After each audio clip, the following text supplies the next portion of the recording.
हिंदू हृदय सम्राट बाळासाहेब ठाकरे यांच्या 100व्या जयंतीनिमित्त एसटी महामंडळाने एक नवीन योजना सर्व प्रवाशांच्या आणि नागरिकांच्या सोयीची उपलब्ध केली आहे, सुरू केलेली आहे। त्याच्यामध्ये एसटी संघे तीर्थाटन हा महत्त्वाची योजना आहे।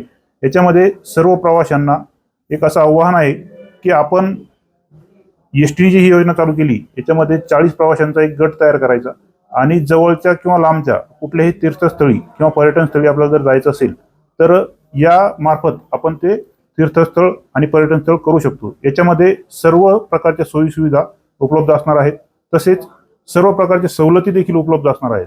यामध्ये ज्येष्ठ नागरिकांसाठी 50% सवलत आहे। त्यानंतर ज्येष्ठ अमृत म्हणजे 75 पेक्षा जास्त वय असलेल्या लोकांना 100% सवलत आहे आणि महिलांना 50% सवलत आहे।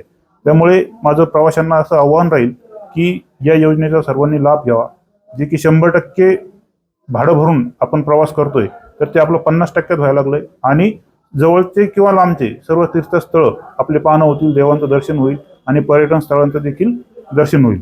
तर तसेच टूर अँड पॅकेज हा एक विषय एसटीने नवीन सुरू केलेला आहे। यामध्ये देखील 40 लोकांचा गट तयार करायचा आणि आपल्याला इच्छित स्थळी जर जायचं असेल, 8 दिवस तिथे राहायचं असेल तर आपल्याला ते जाऊन नेऊन सोडणार, एसटी नेऊन सोडणार, परत आपल्याला ज्या दिवशी घ्यायला यायचं त्या दिवशी घ्यायला येणार। अशा पद्धतीनं हे टूर अँड पॅकेजचा एक विषय आहे। तर या दोन्ही योजनेचा प्रवाशांनी लाभ घ्यावा असं मी आवाहन करतो आपल्या मार्फत।